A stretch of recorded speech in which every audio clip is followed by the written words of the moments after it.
ಪ್ರವೀಣ್ ಶೆಟ್ಟಿ ಅಭಿನಯಿಸಿರುವ Nidradevi next door cinema ಎಂದು release ಆಗಿರುವಂಥದ್ದು. ಸದ್ಯ ಈ ಸಿನಿಮಾ ನೋಡೋದಕ್ಕೆ ಕರವೇ ರಾಜ್ಯಾಧ್ಯಕ್ಷರಾದಂತಹ ನಾರಾಯಣಗೌಡರು ಬಂದಿದ್ದಾರೆ.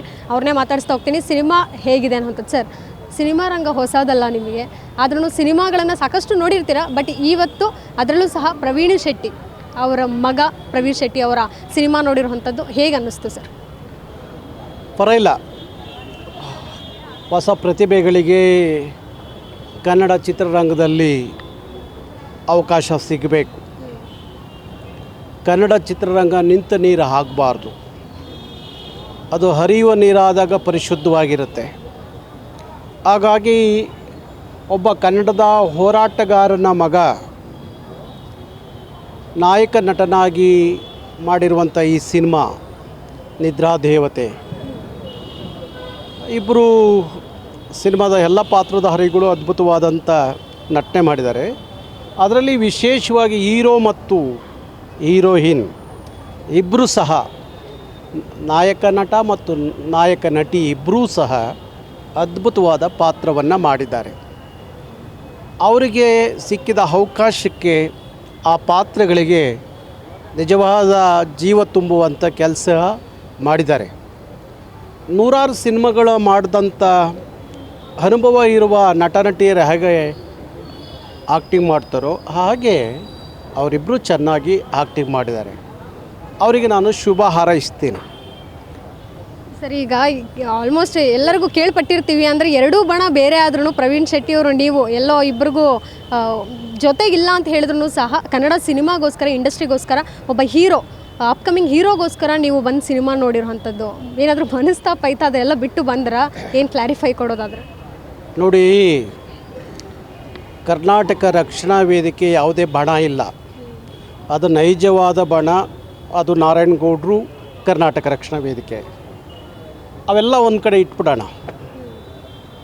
ಸಂಘರ್ಷ ಹೋರಾಟದ ಹಾದಿಯಲ್ಲಿ ಸಹಜ ಗುಣ.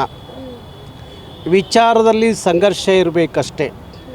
ಅದು ಬಿಟ್ಟರೆ ಬೇರೆ ಬೇರೆ ಸಂಘರ್ಷಗಳು ಇಟ್ಕೊಂಡ್ರೆ ಏನು ಪ್ರಯೋಜನ ಆಗಲ್ಲ. ಇಲ್ಲಿ ಒಬ್ಬ ಕನ್ನಡದ ಪ್ರತಿಭೆ, ಹೊಸ ಪ್ರತಿಭೆ, ಆ ಕನ್ನಡದ ಪ್ರತಿಭೆ ನಾವು ಅವ್ರನ್ನ ಒಂದಷ್ಟು ಪ್ರೋತ್ಸಾಹಿಸಿರೆ ಅಂಥ ಪ್ರತಿಭೆಗಳು ಇನ್ನೊಂದಷ್ಟು ಜೀವಂತವಾಗಿ ಕನ್ನಡ ಚಿತ್ರರಂಗವನ್ನು ಬೆಳೆಸ್ತಾರೆ ಅನ್ನೋದು ನನ್ನ ಕಾಳಜಿ.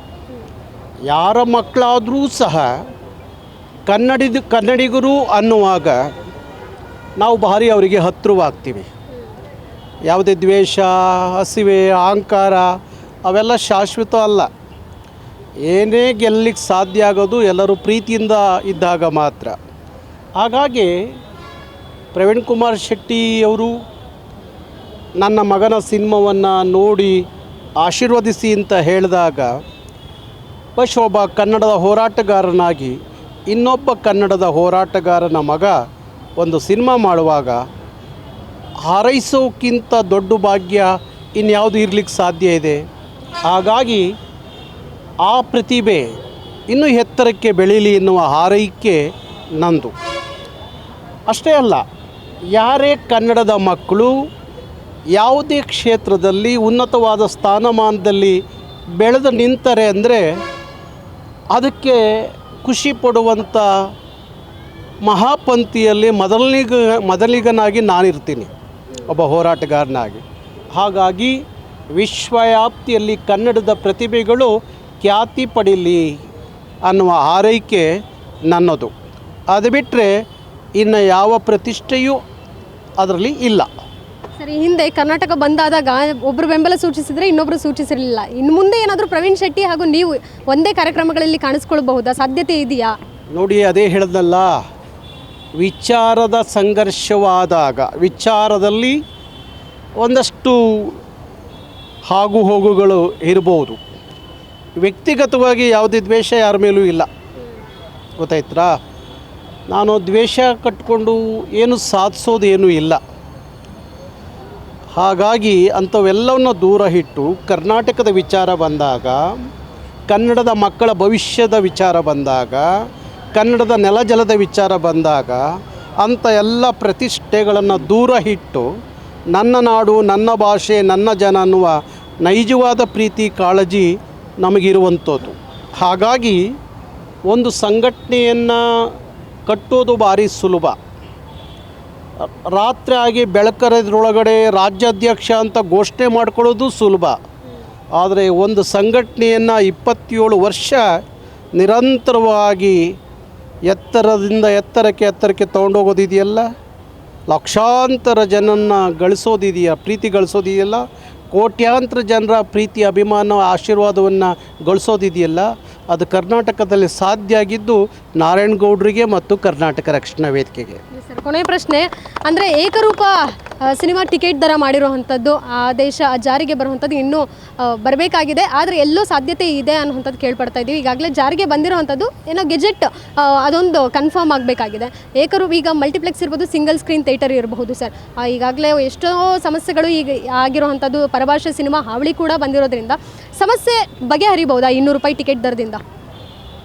ಬಹುಶಃ ಇವತ್ತು 200 ರೂಪಾಯಿ ಟಿಕೆಟ್ ತೊಗೊಂಡು ಕನ್ನಡ ಸಿನಿಮಾಕ್ಕೆ ಹೋಗೋದ್ರಲ್ಲಿ ಏನು ಕಷ್ಟ ಅಂತ ಅನಿಸಲ್ಲ. ಯಾವುದ್ಯಾವುದಕ್ಕೂ ಖರ್ಚು ಮಾಡ್ತಾರೆ. ಕನ್ನಡ ಚಿತ್ರರಂಗ ಬೆಳೀಬೇಕು, ಕನ್ನಡದ ನಿರ್ಮಾಪಕರು ಉದ್ಧಾರ ಆಗಬೇಕು ಅನ್ನೋದಾದರೆ ಏನು ತೊಂದರೆ ಇಲ್ಲ. ಕನ್ನಡ ಸಿನಿಮಾಗಳು ಚೆನ್ನಾಗಿ ಅದರ ವ್ಯಾಪ್ತಿಯನ್ನು ಒಂದಷ್ಟು ಗಟ್ಟಿಗೊಳಿಸಬೇಕು ಅನ್ನೋದಾದರೆ ಸರಿಯಾದ ತೀರ್ಮಾನ ಅಂತ ಅನಿಸುತ್ತೆ. ಟ್ಯಾಕ್ಸ್ ಬಗ್ಗೆ ಇನ್ನೂ ಏನು ಅದರ ಮಾಹಿತಿ ಬಂದಿಲ್ಲ. ಇನ್ನೂ ಗೆಜೆಟ್ನಲ್ಲಿ ಅದು ಆಗಬೇಕಾಗಿದೆ. ನೋಡೋಣ, ಆದ ನಂತರ ಏನು ಮಾಡಬೇಕು ಅನ್ನೋ ತೀರ್ಮಾನ ಮಾಡ್ತೀವಿ. ಒಳ್ಳೆಯದಾಗಲಪ್ಪ. ಸೊ ಇದಿಷ್ಟು ಕರವೇ ರಾಜ್ಯಾಧ್ಯಕ್ಷರಾದಂತಹ ನಾರಾಯಣಗೌಡರು ಮಾತಾಗಿತ್ತು. ಕ್ಯಾಮ್ರಾ ಪರ್ಸನ್ ರೂಪೇಶ್ ಜೊತೆಗೆ Keerthi Patil, guarantee news, Bengaluru. Guarantee news, ಸುದ್ದಿ ಖಚಿತ, ನ್ಯಾಯ ನಿಶ್ಚಿತ.